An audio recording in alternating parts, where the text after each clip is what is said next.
오랜만에 친구 녀석과 통화를 길게 했습니다. 별일 없냐? 무탈하게 지내고 있냐? 사는 거 괜찮냐? 애들은 어떠냐? 네 하는 일은? 등등의 이제 안부를 물었죠. 그럴 때마다 우리가 이제 들을 때 가장 반가운 이야기가 뭐냐? 별일 없다. 그냥 잘 지낸다. 이런 얘기 들으면 되게 반갑습니다. 좋기도 하고요. 그러는 너는 어떠냐? 나도 괜찮다. 나도 별일 없고 그냥 무난하다. 이렇게 얘기하면 서로서로 잘 지내는 겁니다. 우리가 누구 얘기 들었냐? 누군가가 이러이러하더라. 이렇게 산다더라. 이런 얘기하면 보통 되게 안 좋은 이야기일 가능성이 큽니다. 친구가 승진을 했대. 임원이 됐다더라.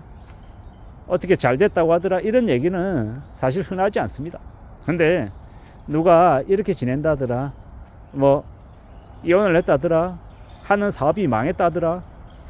뭐 등등의 안 좋은 이야기는 이렇게 잘 들리는 것 같습니다. 그런 것들을 들어보면 따져보면 생각해 보건대 지금 현재 경제 상황이 많이 안 좋은가 보다라는 걸 이제 다른 사람들의 소식을 통해서 느끼는 거죠. 예사롭지 않나 보다. 좀 더 빡센가 보다. 힘든가 보다. 뭐 이런 생각들을 더더욱더 하게 됩니다. 우리가 살아가는 삶이 좀 괜찮으면 좋을 텐데, 나아지면 좋을 텐데 그렇지 못하구나라는 걸 느끼게 되는 거죠. 우리의 현실들이 조금은 어려움이 있나 보다 이런 생각을 하게 됩니다. 별일 없어야 되고 무탈해야 되고 그냥 어제와 오늘이 별반 다르지 않으면 지루하다 재미없다라고 얘기하지만 다른 한편으로는 그게 얼마나 고맙고 감사한 일인지 우리는 이제 종종 명심해야 될 것 같다라는 생각을 해봅니다. 저는 저대로 여러분들대로 각자의 일상을 살아가고 있을 텐데요. 좀 마음을 단단히 먹어야 되죠. 쉽게 휘둘리지 않고 흔들리지 않게끔 우리의 자신들을 잘 좀 챙겨 나가는 게 필요한 것 같습니다. 괜찮아지면 좋겠다. 나아지면 좋겠다. 어제보다 오늘이 좀 더 나아질 것이다. 좋아질 것이다. 이런 이야기들을 하며 살고 싶습니다. 그러길 바라는 거죠. 요새는 워낙 이 트럼프 관련한 이 무역전쟁, 관세 리스크 이런 것들이 너무도 많다 보니까 그리고 또 정치적인 이야기들도 되게 많다 보니까 혼란이 너무 심하죠. 보통 사람들의 삶은 아예 그냥 그 정치권들은 아예 그냥 안중에도 없나 봅니다. 그러다 보니까요. 이 사람들의 삶이 그냥 너무 빠른 속도로 무너지고 있는데 그런 것 따위는 그들은 아예 생각을 안 하고 사나 봅니다. 나쁜 놈들이죠. 그들이 자신의 이익을 위해서 그냥 막말을 이렇게 쏟아내고 아무렇게나 저렇게 하는 거 보면 참 답답하다는 생각이 많이 듭니다. 너무 암담하기도 하고 너무 놀랍기도 하고 너무 막장이다라는 생각도 들죠. 그들이 그렇게 하는 게 천년만년이 아닐 텐데 또 시간이 지나면 또 권력의 힘은 또 사그라들 텐데 너무나 저렇게 자기들 위주로 이 보통의 사람들, 서민들의 삶은 안중에도 없고 자기들만 저러는 거 보면 좀 화가 많이 납니다. 앞으로 우리가 살아가는 이 나라의 현실이 어떻게 흘러갈지 이 사람들과 얘기해 보면 좀 많이 어둡죠. 많이 부정적입니다. 괜찮아지면 좋겠는데 좀 나아지기를 바라는데 좀 더 희망이 넘쳐야 되는데 과연 그런 것들을 기대할 수 있을까라고 생각해 보면 기대하기가 쉽지 않은 것 같다라는 게 사람들의 의견입니다. 저도 비슷하게 생각을 하고요.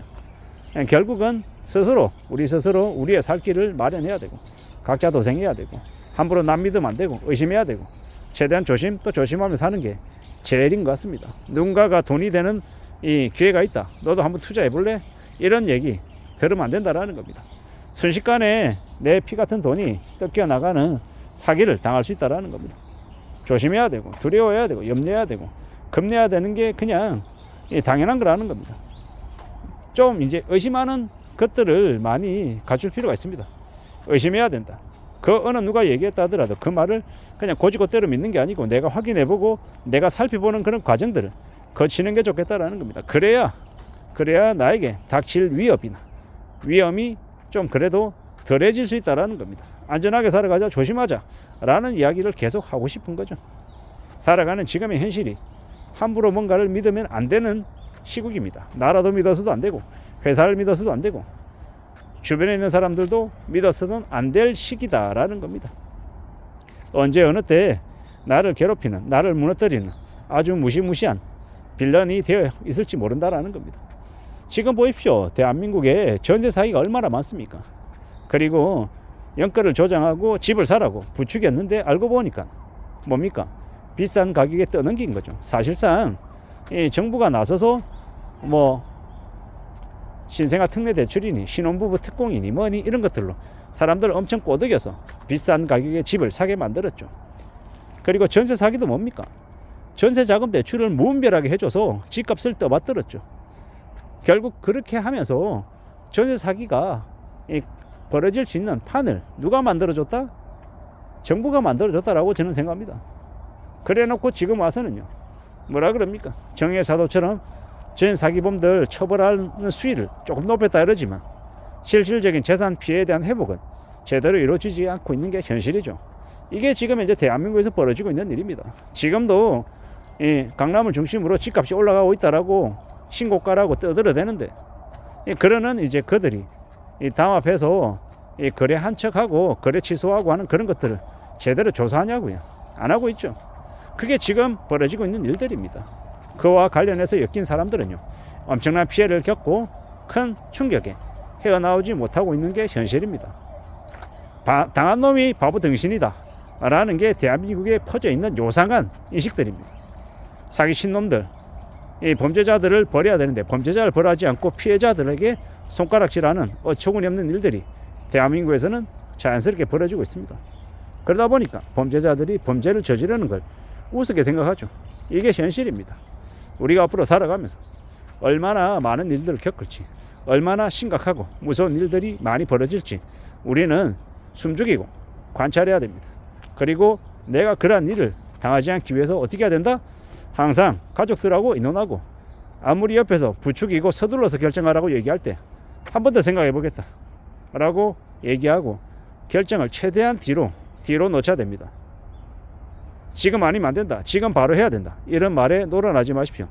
버스가 마지막 버스일 것 같지만 버스가 가고 나면 좀 더 기다리면 다음 버스는 어김없이 온다. 그리고 내가 원하는 그 시기 때 가지려고 했었지만 그게 지나가 버렸다라고 하면 그건 내게 아닌 겁니다. 내 것이 아닌 것을 내가 가지려고 발버둥 치면 그게 되려 나에게 큰 화가 될 수 있다, 내게 큰 불운이 될 수 있다라고 생각하고 항상 천천히 뭔가를 결정하고 서두르지 않는 게 좋을 것 같습니다. 서둘러서 잘 되는 일은 없다 라는 말씀을 드립니다. 이상입니다.